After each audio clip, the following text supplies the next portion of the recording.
नमस्कार दोस्तों, स्वागत है आपका to the point YouTube channel पर। आज हम इस वीडियो में समझेंगे एनसीईआरटी क्लास 6 का ज्योग्राफी पार्ट 11।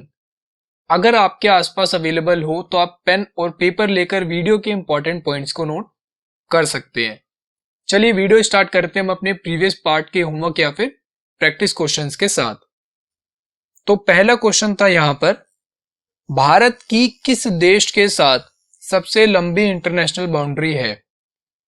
इसका जनरल आंसर होता है चाइना, लेकिन इसका करेक्ट आंसर है बांग्लादेश, जो कि लगभग 4096 किलोमीटर लंबा लैंड बॉर्डर शेयर करता है भारत के साथ।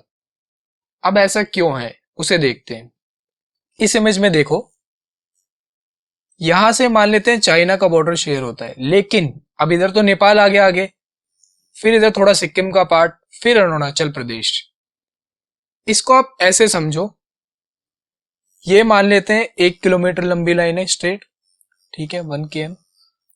लेकिन अब अगर इस 1 किलोमीटर की लाइन को मैं ऐसे बना दूं तो ये इतने से पार्ट में ही कवर हो जाएगी, बल्कि उससे ज्यादा ही मिलेगी। ठीक है, तो जो बांग्लादेश के साथ हम अपना बॉर्डर शेयर करते हैं ना, देखो इधर या इधर, उसमें बहुत ज्यादा कर्व्स हैं, यानी कि बहुत ज्यादा मोड़ है। कभी ऐसे जाएगा, एकदम ऐसे, बहुत ज्यादा मोड़ है। उसकी वजह से जो लेंथ है बॉर्डर की वो बढ़ जाती है। ठीक है, समझ में आया? मैंने अभी आपको इस एग्जांपल से समझाया था। तो यही रीजन है कि भारत बांग्लादेश के साथ अपना सबसे लंबा लैंड बॉर्डर शेयर करता है। क्लियर है चीज? बहुत बढ़िया। आपको इसमें 2 पॉइंट याद रखने हैं, एक तो बांग्लादेश वाला, दूसरा है टोटल जो लगभग लैंड बॉर्डर है इंडिया का दूसरे देशों के साथ, वो लगभग 15,000 किलोमीटर लंबा है। ठीक है, एक इसे याद रखना और दूसरा देश का नाम जिसके साथ सबसे लंबा लैंड बॉर्डर हम शेयर करते हैं। यहां तक चीज क्लियर है? बहुत बढ़िया। सेकंड क्वेश्चन था कि ये जनजाति, इस इमेज के रिस्पेक्ट में बात हो रही है, ये जनजाति या ट्राइब विश्व की सबसे आइसोलेटेड ट्राइब्स में से एक है।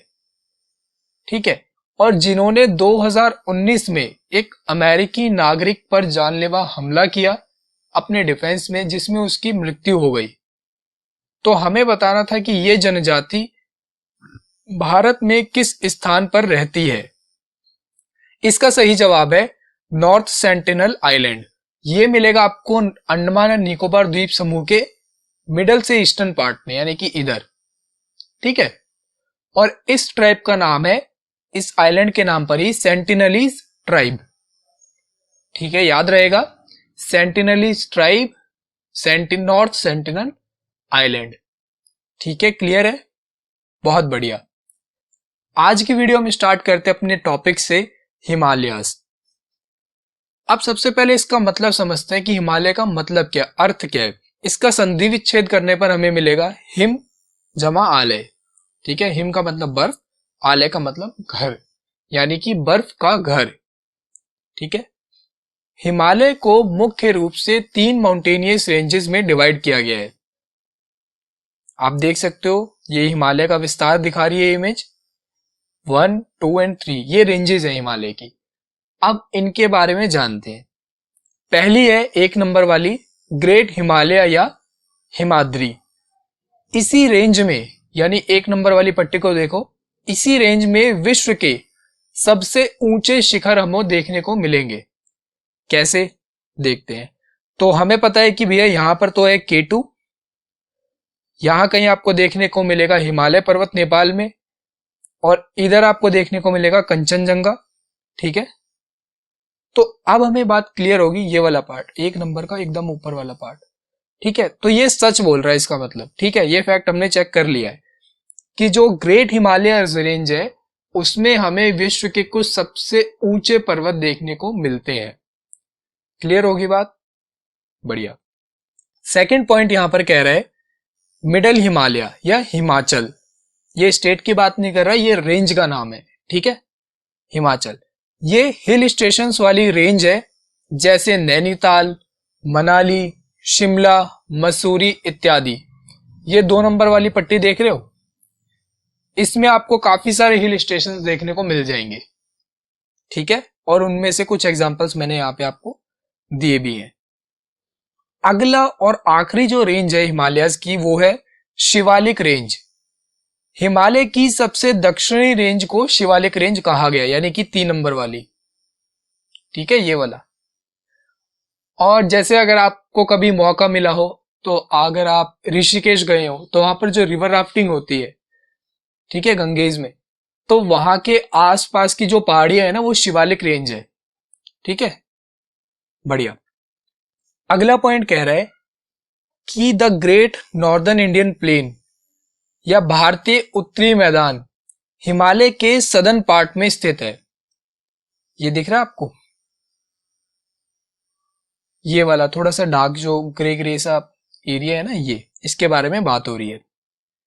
और ये हिमालय है, इसका सदर्न पार्ट ही वो अप्रोक्स, जो कि अधिक जनसंख्या वाला क्षेत्र है। अब यहाँ पर क्वेश्चन मार्क वाला एक इमोजी टाइप है क्लिप आर्ट, इसका मतलब ये है कि ऐसा क्यों है कि यहाँ पर बहुत ज्यादा जनसंख्या है।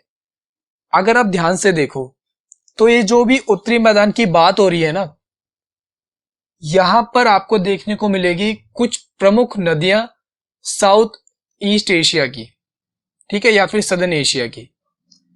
जैसे यहां पर इंडस रिवर सिस्टम है, यहाँ पे गंगेज है, इधर ब्रह्मपुत्र है।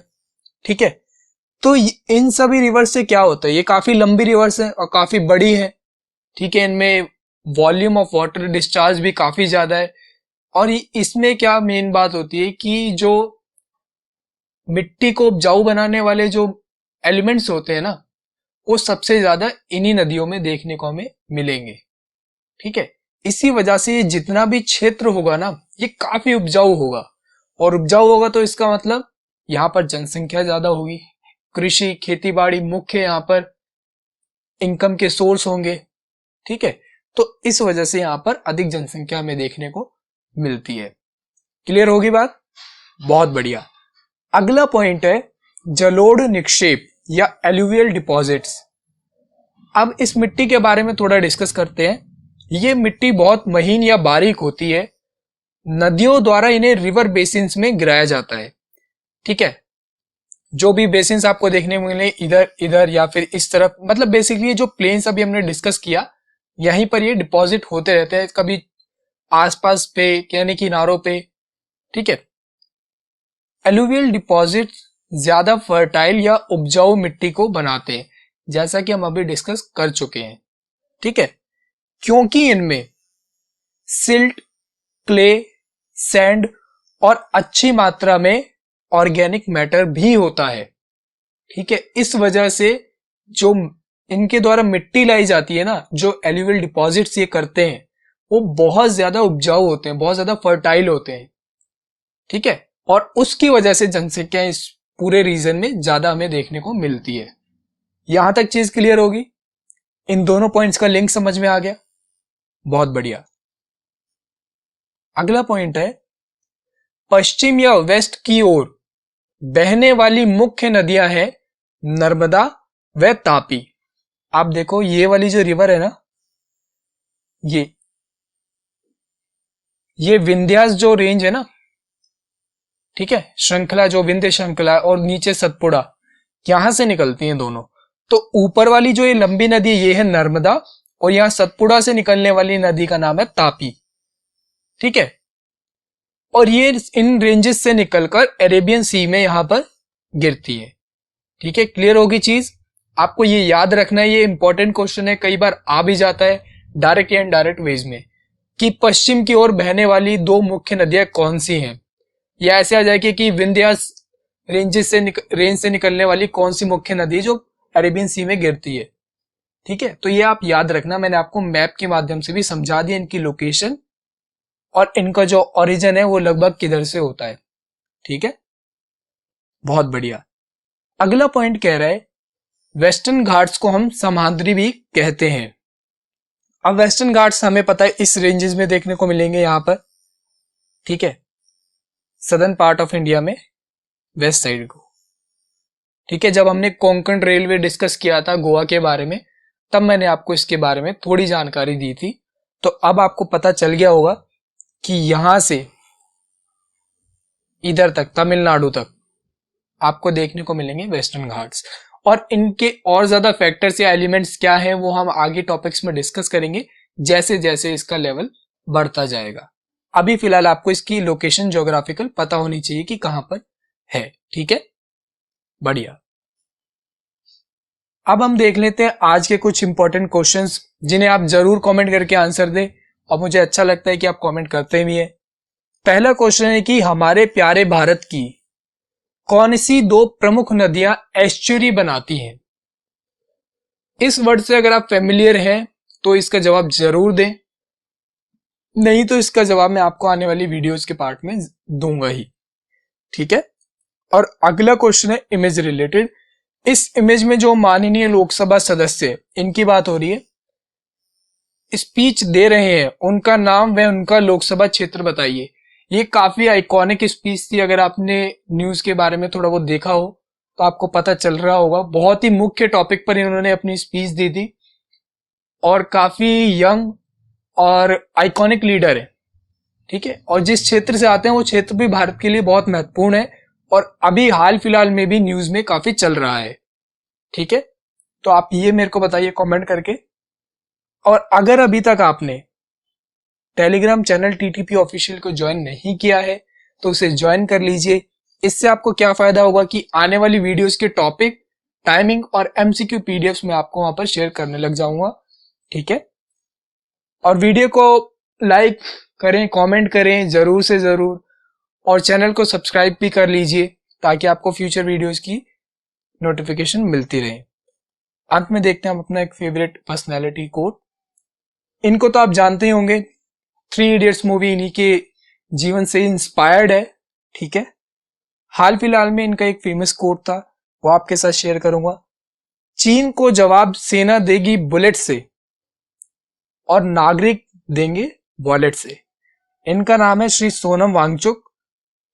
अब अगर आपको इनके बारे में ज्यादा डिटेल चाहिए या पढ़ना चाहते हैं तो आप गूगल कर सकते हैं। ठीक है, या फिर आप मेरे को ये बता सकते हैं कि किस रीजन में ये रहते हैं या किस रीजन को बेसिकली रिप्रेजेंट करते हैं। ठीक है, मिलता हूं आपसे अगली वीडियो में, तब तक के लिए बहुत बहुत धन्यवाद।